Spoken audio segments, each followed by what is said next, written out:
우리가 함께 읽을 말씀 레위기 13장, 시편 15편, 16편, 잠언 27장, 데살로니가후서 1장 말씀입니다.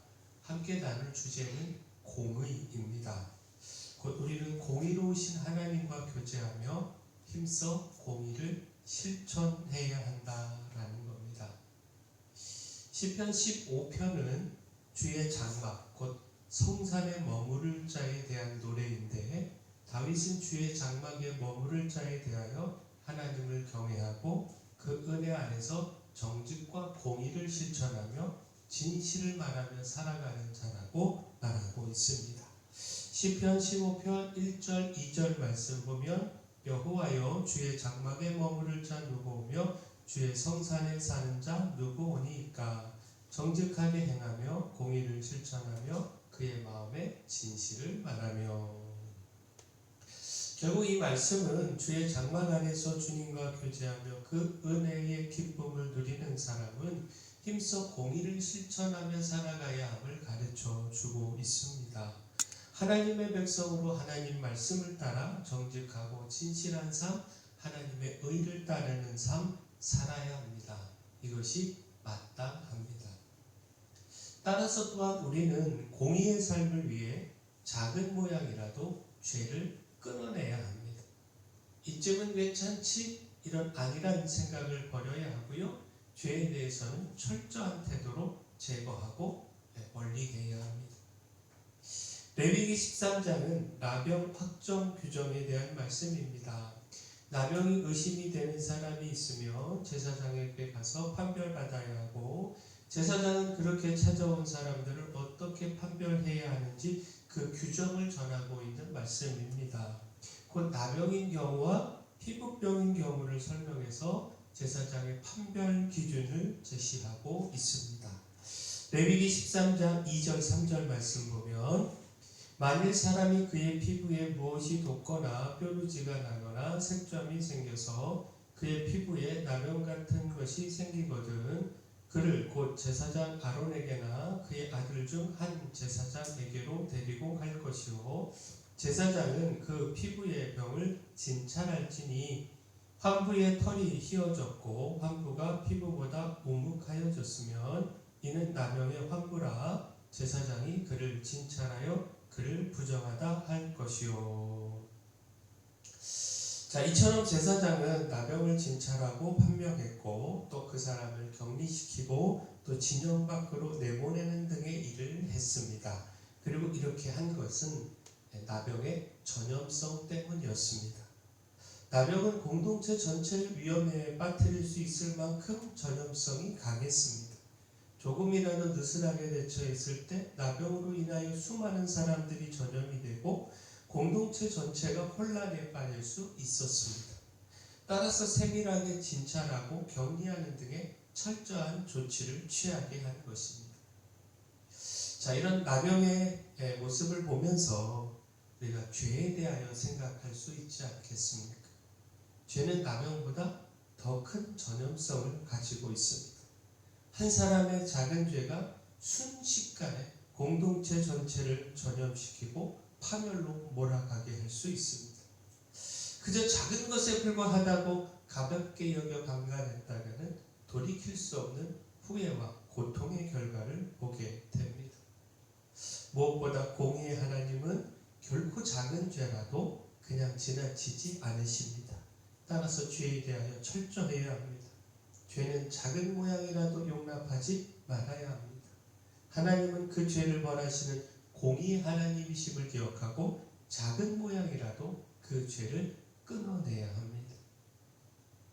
따라서 또한 공의의 삶을 위해 구해야 하는 것, 은혜입니다.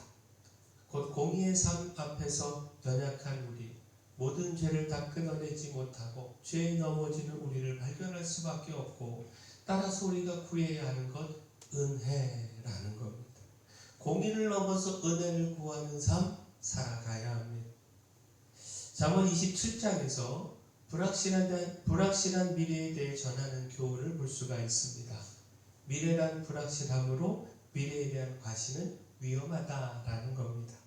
그 잠언 27장 1절 말씀 보면, 너는 내일 일을 자랑하지 말라. 하루 동안에 무슨 일이 일어날는지 내가 알 수 없음이니라.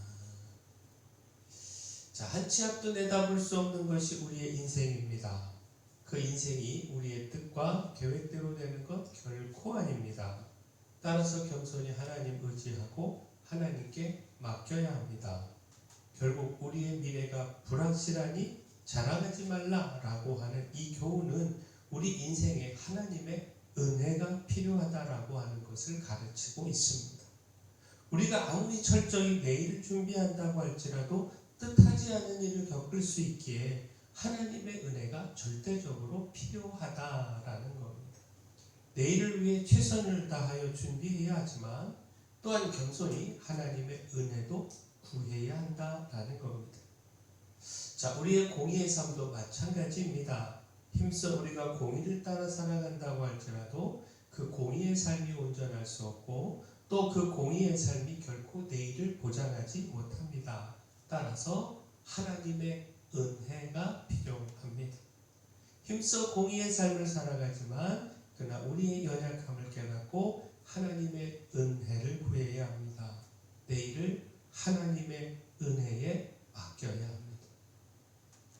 마지막 공의의 삶을 위해 기억해야 하는 것, 하나님의 공의를 신뢰해야 합니다. 하나님의 공의가 악인들에게는 심판으로 나타나지만 하나님 편에서 그 믿음으로 서 있는 우리에게는 하나님의 은혜를 구하며 공의의 삶을 살아가고자 힘을 다하는 우리에게는 반드시 은혜로 나타남을 신뢰해야 합니다. 데살로니가후서 1장은 환난 중에 있는 교회를 향한 위로의 말씀입니다. 데살로니가 교회가 모든 박해와 환난 중에도 인내하며 믿음을 지켜서 모든 교회의 자랑이 되고 있음을 칭찬한 것입니다. 하나님께서 반드시 그 인내의 믿음을 갚으시고 환난을 받게 한 자들은 환난으로 갚으심을 전한 것입니다. 자, 이것이 하나님의 공의라는 겁니다.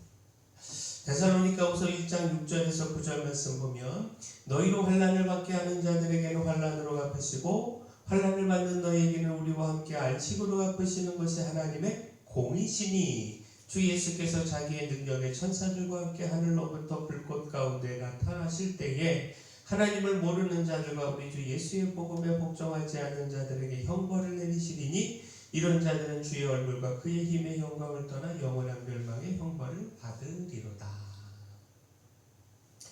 믿음의 사람들을 핍박하는 자들에게 환난을 받게 하시고 믿음 때문에 환난 중에 있는 사람들에게는 안식으로 갚으시는 것, 이것이 하나님의 공의입니다.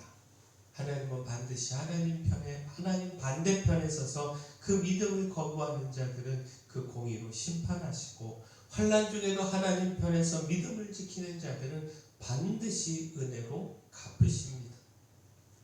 따라서 박해와 환난 중에도 인내하며 믿음을 잃지 말고 하나님의 공의를 신뢰해야 합니다. 악인들에게는 심판을 베푸시고 믿음의 우리들에게는 은혜를 베푸시는 하나님의 공의를 바라보고 소망해야 합니다. 우리는 공의로우신 하나님과 교제하며 힘써 공의를 실천하고 작은 모양이라도 죄를 끊어내야 합니다. 우리의 연약함을 기억하며 공의를 넘어서 은혜를 구해야 하고 하나님의 공의가 악인들에게는 심판으로 나타나지만 하나님 편에서 믿음으로 서 있는 우리들에게는 은혜로 나타남을 신뢰해야 합니다. 바라긴 우리가 하나님의 공의를 신뢰하며 힘써 공의의 삶 살아가기를 소원합니다. 사랑의 주 하나님, 주님의 은혜 안에서 주님과 교제하며 동행하는 삶, 따라서 정직하고 진실하며 힘써 공의를 실천하는 삶을 살기를 소망합니다. 내일을 자랑하지 않고 겸손히 우리의 내일을 맡기오니 주님께서 인도하시는 은혜를 누리게 하시고 믿음으로 인한 환난 중에도 하나님의 공의와 은혜를 확신하며 그 믿음에서 흔들리지 않게 하여 주시옵소서. 은혜의 주 하나님, 교회 내 연약한 모든 분들 위하여 기도합니다. 주님의 권능의 손으로 친히 안수하여 주시고 치유의 역사 나타내 주시옵소서. 저희 교회에 주신 사명 이 마을의 빛으로 소금으로서의 사명 잘 감당할 수 있도록 힘을 더하여 주시옵소서. 예수님 이름으로 기도합니다.